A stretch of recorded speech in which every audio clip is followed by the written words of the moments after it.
for that. It is all downhill now. I'll tell you a little story. It took place January 30th, 1968. It was Vietnam. And on this date, the North Vietnamese army decided to launch a surprise attack against American forces. This is the Tet Offensive. Tet is the Lunar New Year, and it's as important to the Vietnamese as Christmas is to us. And there's a tradition in Vietnam that there was never any fighting on Tet. This was decades and decades old, and in 1968 they decided to break with tradition with the hope that they could overwhelm the Americans with force and bring a swift end to the Vietnam War. To accomplish their goal, they threw 85,000 troops at over 125 targets over the course of that day. Here's the amazing thing. The Americans repelled every single attack, every single one. Most of the major fighting had ceased after about a week, after which the Americans had lost fewer than 1,000 troops, and the North Vietnamese lost 35,000 out of the 85,000 troops that they attacked with. And Hue, which went on for about a month, lost 150 Marines, and the North Vietnamese lost 5,000 troops. If we look at the Vietnam War as a whole, we'll see that America actually won almost all of the major battles it fought. And over the course of 10 years of fighting, the United States lost 58,000 men. North Vietnam lost 3 million people, which is the equivalent of about 27 million Americans if you want to make a population comparison. This raises a very interesting question. How do you win all the battles? How do you decimate your enemy and still lose the war? It raises the question that we don't fully understand winning and losing, that there are other definitions of winning that exist. There's a theologian by the name of James Carsey who wrote a little book in 1986 called Finite and Infinite Games, and in there he defines two kinds of games. If you have at least one competitor, if there's at least one other player in your industry, you have a game. And there are two kinds of games. There are these finite games and there are these infinite games. Finite games are defined as known players, fixed rules, and an agreed upon objective. Baseball. We all agree that whoever has more runs at the end of the set period is the winner, and the game ends and we all go home. Game is over. An infinite game is defined as known and unknown players. The rules are changeable, and the objective is not to win, the objective is to keep playing. The objective is to perpetuate the game. When you pit a finite player versus a finite player, the system is stable. Baseball is stable. When you pit an infinite player versus an infinite player, the system is also stable. The Cold War was stable because we could not have a winner. And we both just kept playing to stay in the game until one of the players ran out of the will or the resources to stay in the game. They dropped out of the game because they no longer had the will or resources to stay in it, but the game continued with them or without them. Problems arise, however, when you pit a finite player versus an infinite player.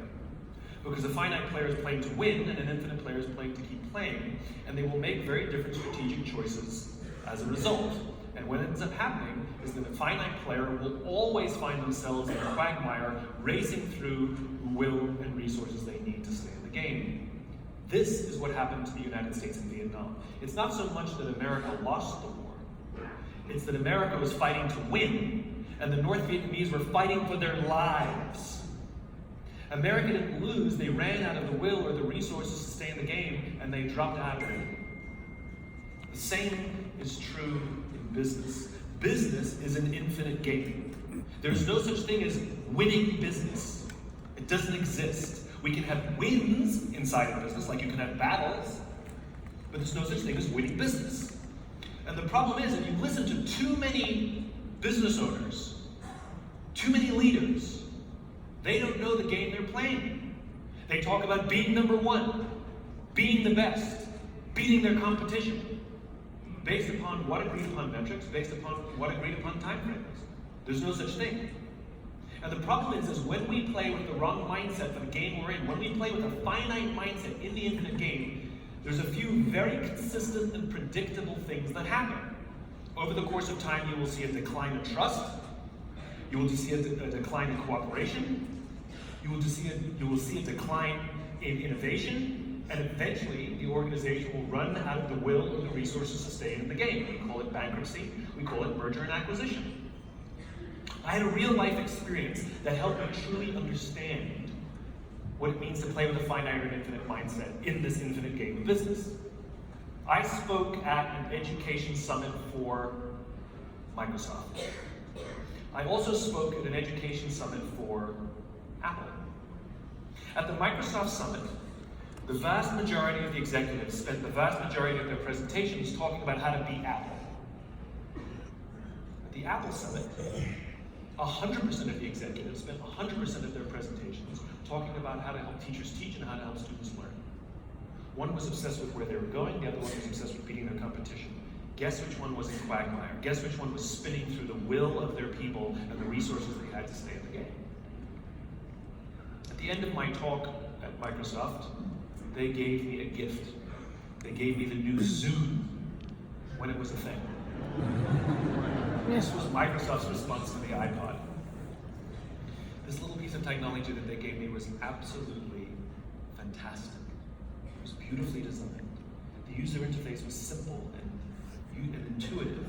I mean, it was absolutely a gorgeous little piece of technology. So at the end of my Apple talk, I'm sharing a taxi with a senior Apple executive, employee number 54 to be exact. And I couldn't help myself, I had to stir the pot. And so I turned to him and I said, you know, Microsoft gave me their new Zoom. It is so much better than your iPod Touch. And he turns to me and he says, I have no doubt. And the conversation was over.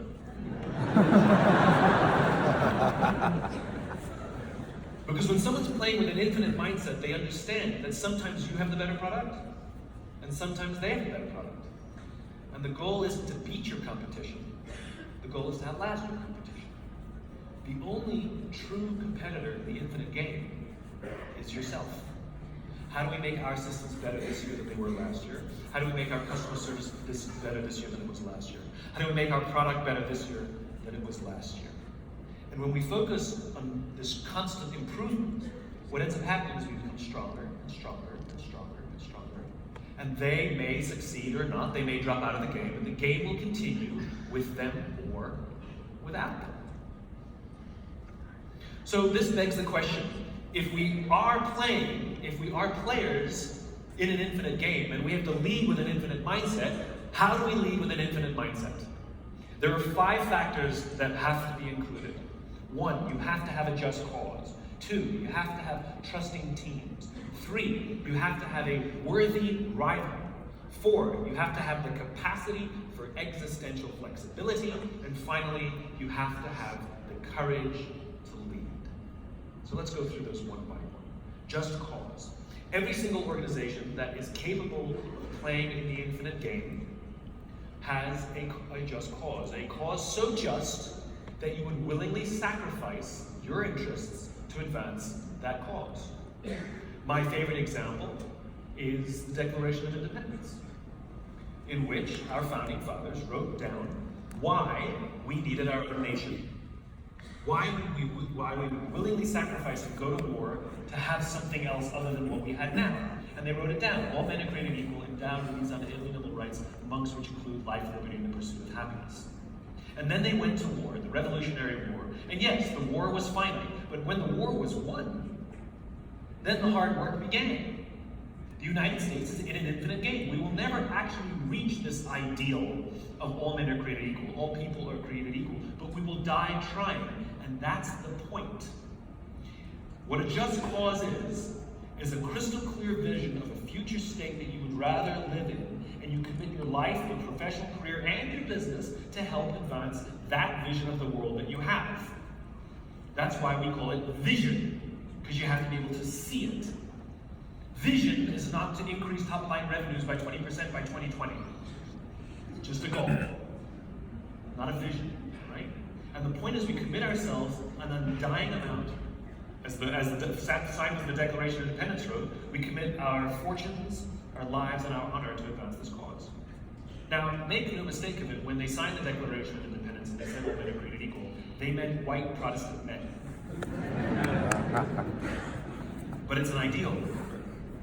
And even back in revolutionary times, they had a sense that we should probably include Catholics. And so George Washington banned the organizing against Catholics in his armies and would regularly attend Mass to send the message that this all men are created equal thing was an inclusive message. We won the revolution, and then we're now looking for ways to advance this cause. We abolished slavery. Some years later, we introduced women's suffrage. We had civil rights, gay rights. And all of these causes are imperfect and still ongoing now. And yet you can see as a nation, we're trying, for 240 years, we're trying to bring that ideal to life, and we will never get there, but we will die trying, and that is the point, because that is what gives our lives and our work meaning. And all of the goals that we hit should feel like we're making progress towards that higher ideal. It's not about whether you made some arbitrary financial goal at the end of the year. Congratulations, the game is not over, you have to keep playing. But what was the point of making that goal? What are you hoping to advance? Yes, money is important because you need the resources to stay in the game, but you also need the will. And that's what happens to so many people as they do well in their careers, which is they made the money, the promotions are great, the goals are fine, it becomes old hat, and they start asking themselves, what is this all for? What is this all for? That's what I mean by will. We're committed to something bigger than ourselves. And a just cause, meaning we would sacrifice for it, work late hours, frequent business trips, missing our kids. We may not like these things, but it feels worth it. Do you have a just cause? A reason to get out of bed every morning and commit yourself to something bigger than yourself. Number 2, we have to have trusting teams. Right? Whether you work by yourself or on a team, you still work with other people. Right? You have suppliers, you have clients, there are always other people involved in our work. And the question is, do we trust each other? I'll give you a real life story of what a trusting team looks like. So, on a previous business trip, I came to Las Vegas and they put me up at the Four Seasons out here. And it's a beautiful hotel. And the reason the Four Seasons is a beautiful hotel is not simply because of the fancy beds. Any hotel can buy a fancy bed. It's because of the people who work there. That when you walk through the hall, you walk down a hall and somebody says hello, you get the distinct feeling that they wanted to say hello, not that they were told to say hello. We can tell the difference. We're highly attuned social animals and we can tell the difference. It's like you can tell the difference when someone in a store is working on commission. You can tell the difference. You can feel it. Same thing. They happen to have a coffee bar in the lobby of the Four Seasons, and one afternoon I went and bought myself a cup of coffee, and the barista working that day is a kid named Noah. Noah was funny and engaging, and I spent far too long standing there buying a cup of coffee because I just enjoyed talking to Noah so much. And so as is my nature, I asked Noah, do you like your job?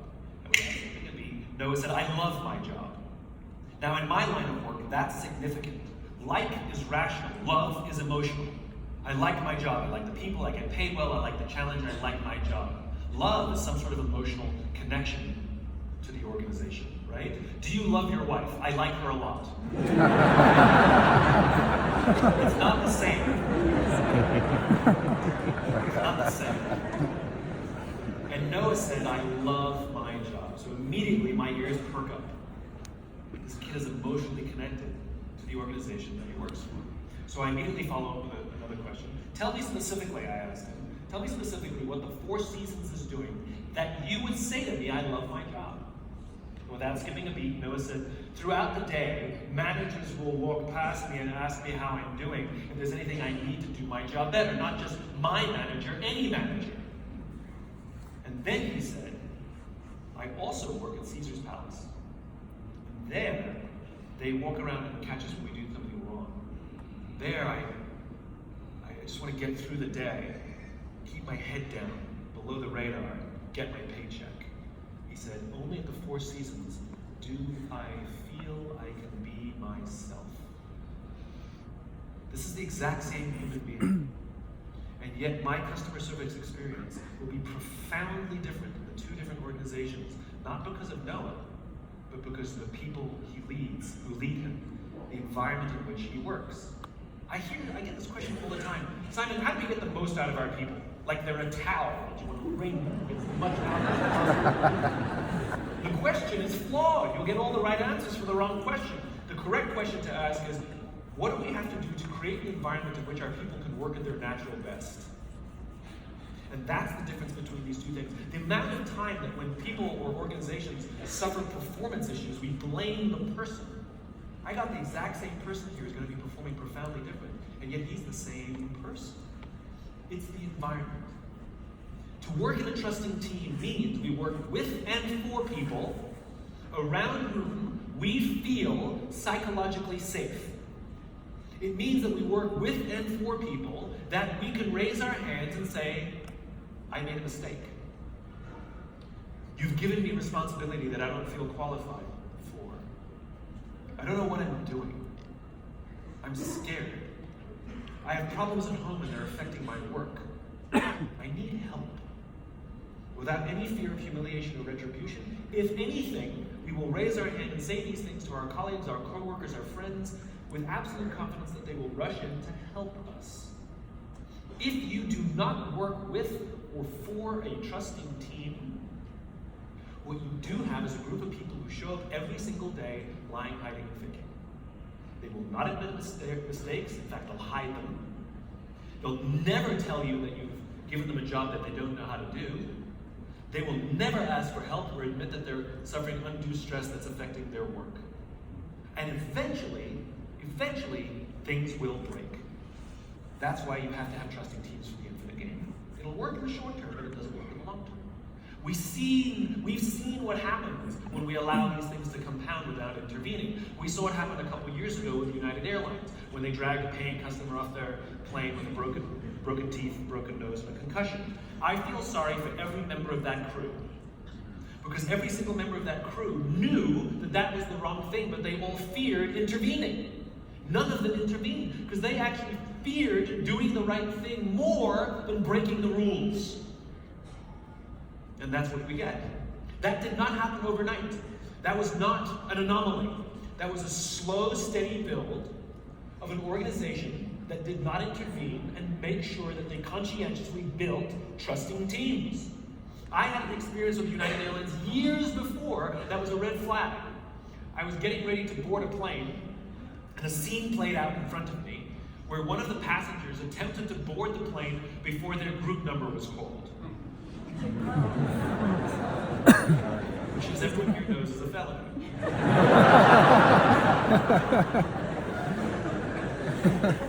And that is exactly how the gate agent treated him. Step aside, sir. I haven't called your group yet. Please step aside and wait till I call your group. Is how she talked to a paying customer. So I spoke up. I said, why do you have to talk to us that way? Why can't you talk to us like we're human beings? And she looked me in the eye and very seriously said, sir, if I don't follow the rules, I could get in trouble and lose my job. All she revealed to me is that she does not feel safe in her own organization, because she does not work in a trusting team. And she spends more time protecting herself from the company than she does taking care of us. Her leaders do not trust her to do the job for which she's been trained to do. And guess who suffers? Customer and company and her. The reason we love flying Southwest Airlines is not because they have a magical formula to hire the best people. It's because the people who work there feel psychological safety working in their own company. They feel that their leaders trust them to do the job for which they've been trained to do. They have discretion in how they perform their duties. They have control over their own jobs and their own lives. And guess who benefits? Customer, company, and employee. Do you live? Do you work with? Are you helping to build trusting teams? You work with other people. Are we standing there saying, what have you done for me lately? Or are we working to extend trust to the people with whom we work? Sometimes who are superior to us or are actually responsible for giving us things. We don't understand the stress that they're under. We don't understand the narrative that's going through their head. Are we helping them get through their days? Are we building trusting teams? That's what it means to be a leader. Remember I said it right at the beginning. Leadership is about creating an environment in which other people feel that they can work to their natural best. That has nothing to do with hierarchy. I know many people who sit at the highest levels of organizations who are not leaders. They have rank, they have title, they have authority, and we do as they tell us because they have authority over us, but we would not follow them. And yet I know many people who sit at the lower levels of organizations who are solopreneurs, and they have no authority and no rank and no title. They've made a choice. The choice to look after the person to the left of them, the choice to look after the person to the right of them, the choice to ask the people with whom they work, are you okay, how are you doing, and actually care about the answer. And we would trust them and follow them anywhere. That's what leadership is. And it takes leaders to build trusting teams, regardless of where you are in the pecking order. Number 3, worthy rival. So there's a guy who does what I do. He writes books, he gives talks. He's exceptionally good at what he does. I have great respect for his work. I hate him.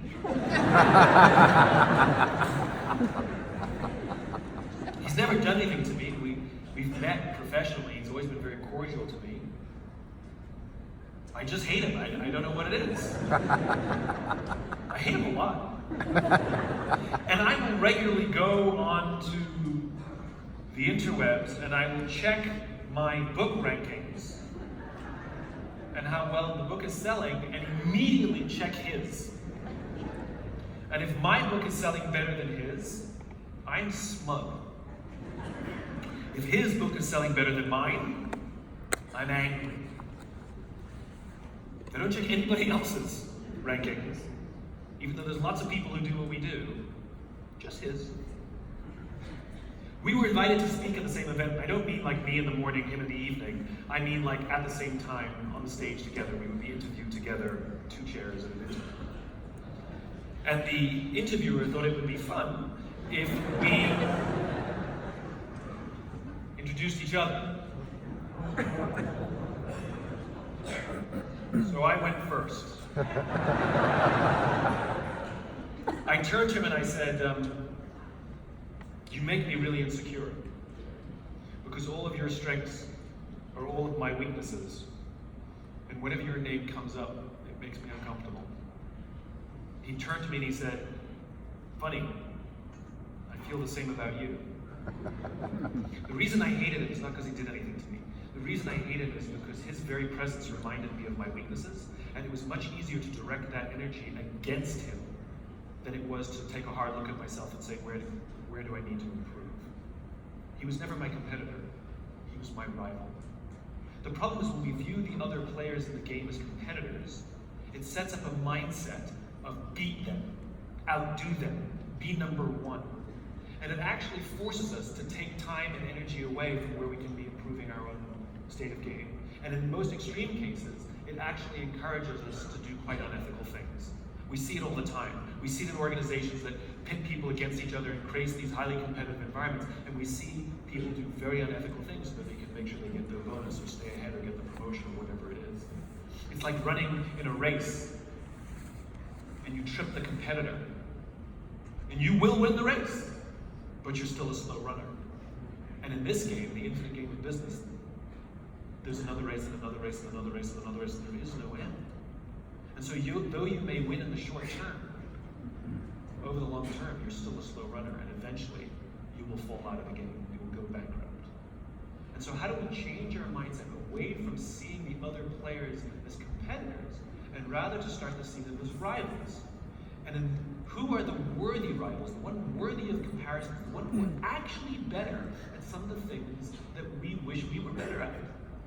How do we learn to admire them and respect them? They reveal to us our weaknesses. That's what makes us so uncomfortable in their presence or when their names come up. There are things that some of your competitors do better than you. Learn from them. Turn that energy inwards. Remember, the only true competitor in the infinite game is ourselves. And our rivals are there to serve as pacers, to serve as benchmarks.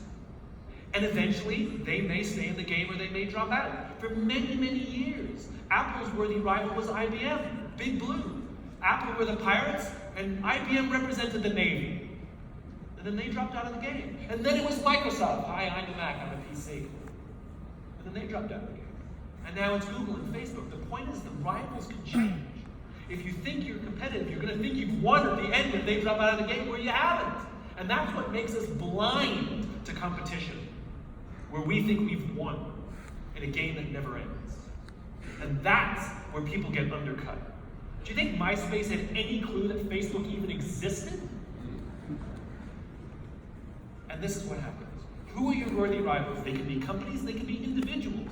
There are people we work with that other people love. And I wish they would stop talking about them.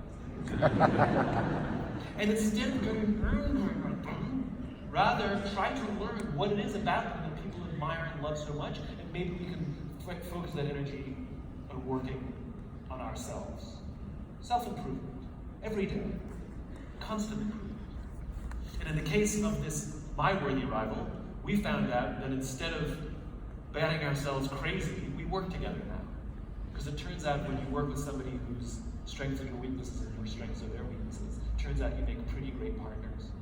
We've become very close friends, and I've stayed in his house and love his kids and all the rest of it. Who's your worthy rival? Learn from them, admire them, respect them, but don't try to beat them. Number 4, a capacity for existential flexibility. This is much bigger than the daily flexibility we need to have in our jobs, of course. This is existential flexibility. This is, will you stay in the game or will you drop out of the game? Right? Because what's funny in the finite game is at the end of the game, it's the game that ends. The players live on to play another day. Right? Baseball game ends, the season ends. The players don't go away. The teams remain. In the infinite game, it's the opposite. The game perpetuates. It's the players who die. Right? They literally go bankrupt or fall out of the game, but the game continues with them or without them. Which means that when we're playing a short game, eventually we're going to run out of the will and resources. But when we learn to focus our energies on advancing the just cause and making decisions that have the just cause in mind, it means we're constantly looking for ways to advance our cause. And sometimes we will discover ways that are vastly better than the route we're on now. An existential flex is the capacity to make a dramatically huge strategic shift in an entirely new direction to advance your cause. I'll give you a couple of real-life examples. So, Apple's just cause was to empower the individual to stand up to Big Brother, right? This is why they loved the computer, because they saw that the computer, the personal computer, was a technology that allowed individuals to stand up to Big Brother. They imagined a time in which one individual could compete with a corporation because of this tool called a personal computer, which is exactly the world we live in today, right? It was all about the pirates and the Navy, standing up to Big Brother. That's what it was about. Apple had already come off the success of the Apple I and the Apple II. They're already a big company. They're already famous. Steve Jobs is already a famous CEO. And in 1981, Jobs and a few of his senior executives went to the Xerox PARC, which was Xerox R&D spinoff. And Xerox showed them a new technology that they invented called the graphic user interface that allowed a user to move a mouse, to move the cursor on the desktop, to click on folders and icons to work the computer. Jobs sees this new technology and realizes that if his goal is to empower individuals to stand up to Big Brother, this technology would profoundly change and advance his cause, because you no longer had to learn a computer language to take advantage of a PC. Anybody could learn to take advantage of a PC. As they're leaving Xerox PARC, he says to his executives, guys, we have to invest in this. We have to do this graphic user interface thing. And one of the executives, the voice of reason, said, Steve, we can't.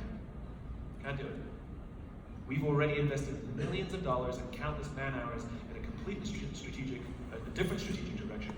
We can't simply walk away from that work and all of that money invested. If we do, we will blow up our own company.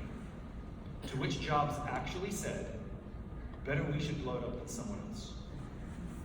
That decision led to the Macintosh. A computer platform, an operating system so profound that the entire software in Windows is designed to work like a Macintosh. It completely changed the way we use our computers today. Literally, that every single one of us has one like an appliance is because of that decision. That was existential flexibility. He saw a profoundly different and better path to advance his cause of empowerment, and he was willing to walk away from money and time invested because this was the right thing to do. For him, it was existential to stay on the current path and certain death at some point. To those looking at him thinking he was crazy, the shift looked like it was crazy. But if you have a clear sense of purpose and cause, those decisions are actually incredibly easy. They're incredibly obvious. You may never have to make an existential flex in your career. The question is, do you have the capacity if you face it? Too many of us define our value based on the work that we do and not the cause that we show up for. And this is what inhibits existential flexibility, because we work too hard to protect the status quo. The same thing happened at Kodak. Kodak was built on a purpose and on a cause. George Eastman believed in democratizing photography. He was obsessed with simplifying photography. It is because of George Eastman that we have the capacity to take pictures of our own vacations and our own families. Before George Eastman invented film, the only way you could take a picture was to hire a professional photographer. It was the only way. In fact, he made his own existential flex way back when, because when he invented film, the photography world, the professional photography market, thought it was the most incredible technology, and none of them bought it, because the pictures were too grainy. They weren't high enough quality for their professional standards, so none of them bought it. Now, if that were us, we would have gone back to our workshops and we would have improved the technology to take advantage of all this pent-up demand that we're begging for our technology. That's all we had to do was improve the tech. We do this all the time. Eastman didn't do that. He made an existential flex because his goal was to democratize photography. So what was the point of improving the tech to serve the professional market? So he abandoned the professional market altogether and took the exact same product with the grainy pictures and for the first time in history, marketed them to the general public and said, now you can take your own pictures. Because of George Eastman, we take our own photographs. And when he went on to advance Kodak, which is a word he made up because he thought the letter K was a strong letter, it was all about simplicity, and first there was 1:10 film for people who were too afraid to thread their own film. Really, am I that old that I'm the only person that remembers film? It wasn't that long ago, guys. Look it up. Then in 1975, a guy by the name of Steve Sasson, 24 years old, working for Kodak, invents the digital camera. And the executives who were running Kodak at the time had abandoned the infinite mindset upon which their company was founded, had embraced a finite mindset about win, win, win, bottom line, every quarter matters. And they were shown this new technology, and they literally suppressed the technology for fear they would cannibalize film sales. They knew that they had about 10 years before somebody else would figure out this digital technology thing. And so you know what they did over the course of those 10 years? Nothing. They did nothing. And yes, 10 years later, almost to the date, Japanese companies started to introduce digital products, digital cameras, and actually Kodak made billions of dollars licensing their patents, collecting royalties off of their patents, billions. And then when those patents ran out, 2 years later they went bankrupt. Because if you are willing to blow up your own company, somebody will blow it up for you. In this case, the market blew it up for Kodak. Because their finite thinking, they couldn't imagine walking away from the film business and the chemical business, and the developing business for this other technology, even though as long as there will be no film, there will be no business. But they couldn't make that flex. We've seen this happen so many times. Why is it that a computer company invented iTunes and not the music industry? It's because they thought they were in the record business, not the music business or the song business. Why is it that a computer company invented Amazon and the e-reader? Why not the publishing industry? Because they thought they were in the book business, not the reading business. Why is it that the movie industry and the television industry didn't invent Netflix? It's because all of these companies are so preoccupied with protecting the status quo, they have an incapacity to make these existential flexes until they're forced to. And then you're playing defense the entire time. Do you have a capacity for existential flexibility? In order for you to have the capacity for existential flexibility, you better have a crystal clear just cause, because that's what will direct the decisions. And number two, you better work with people who love you and trust you, because there's going to be short-term pain, and you're going to have people who are going to with you because they believe it's worth it. Finally, you have to have the courage to lead. I shouldn't even have to have this on the list. But the problem is we work in a world today where all of the forces working upon us are short-term. The standard business ideas that have taken hold in our business world are all about short-term, all about finite thinking. The concept of shareholder supremacy, where we prioritize the wants and needs of a shareholder over customers or employees, is mind-boggling, but it was only introduced in the late 1970s and popularized in the 80s and 90s by bastards like Jack Welch at GE. I said it. The idea of using mass layoffs on an annualized basis to balance the books because the company missed its arbitrary projections. Highly profitable, we just missed the arbitrary projection, so we're going to use other people's livelihoods so we can balance the books on an annualized basis, did not exist in the United States prior to the 1980s. Did not exist. It was introduced and popularized in the boom years of the 80s and 90s, and now it's normal. Ranking it, where we rank the performance of people, we fire the bottom 10% and promote the top 10%, did not exist, popularized in the 80s and 90s. And all of this short-termism that we think is normal and how business should run is the way business works today. And you know what? It makes the people who work at a company suffer, it makes the company suffer, and ultimately it destroys economies. Because it's a finite game on an infinite playing field. It's the wrong mindset for the game we're in. It hurts business in the long term. The average lifespan of a company in the 50s used to be 60 years. Now it's 18. Because companies drop out of the game because they neither have the will or the resources to stay in it. Because they're playing short term. The courage to lead means, do we have the physical wherewithal, the courage to say, that's bad for business, and I'm going to do it differently. And people are going to call me naive, and people are going to say, you don't understand business, and I'm going to stand here and say, they don't understand the game they're playing. That takes tremendous courage. The incentive structures in which we work, the bonus structures in which we're subjected to, the pressures and the overwhelming pressures of how to build business, even the things we're taught in business school, all push us to play the finite game. Play at your own peril. Not to mention the fact that it's so much more joyful to play the infinite game. Because a missed year is not the end of the world. It's just an opportunity to get even better next year. We don't see the arbitrary financial year, which is just because when we pay taxes, by the way. If we pay taxes every 18 months, that's what would be the financial year. It's arbitrary. It's okay to have metrics. It's okay to have goals. Yes, we should have annual goals, but if we miss them, it doesn't mean we're bad. We don't have to beat ourselves up. The question is, okay, was it our fault? Was it the market? Was it something in our company? How can we improve? It's like running a marathon. You've got to have mile markers. We have to know how fast we're going and how far we've gone. You've got to have metrics. But remember, those mile markers are only an indication of speed and distance. That's all they are. It's not the end of the game. And in this game that we're playing, there is no end to the marathon. Which all begs the question, what does it mean to live an infinite life? Clearly our lives are finite. We're born, we die. But life is infinite. Whether we live or die, life goes on without us. Which means every single one of us has the opportunity to choose how we live our lives. Do we want to play with a finite mindset or an infinite mindset? Living our lives with a finite mindset means I'm going to wake up every day to make more money than my friends, become more senior than all the people I've ever met, accumulate as much power as possible, and when we die, we will not write those numbers on our tombstone. Ranked number 1. By an independent survey of these arbitrary dates. Do you want that on your tombstone?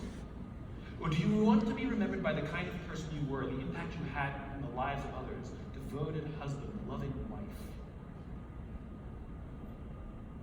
We want to be remembered for the impact we have on the lives of others, and this is what it means to live with an infinite mindset. It means we show up every single day and we think to ourselves, how do I help other people succeed? How do I help my colleagues succeed? How do I help my boss succeed? How do I help my clients succeed? I'm singularly devoted to their joy and their success. And years from now, when somebody asks them, how did you become who you are today? They will say my name. The goal is to leave our organizations in better shape than we found them. The goal is to build an organization that when we die, that the people who work with us will want to continue to build our organizations without us. Most of us, if you're a small business owner, have a company that when you die, so will the business. And if you have employees, they'll just go get other jobs. Most of us are playing with a finite mindset and haven't given our people any reason to build a company without us. That's what it means to lead with an infinite mindset.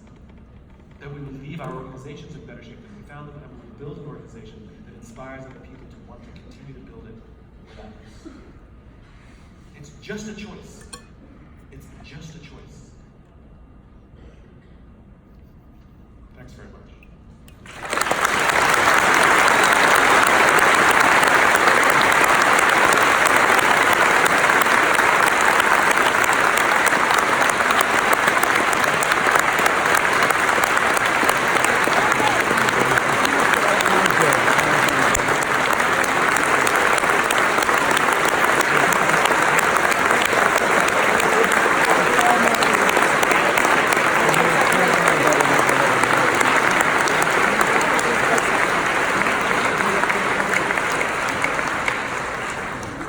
Thank you very much.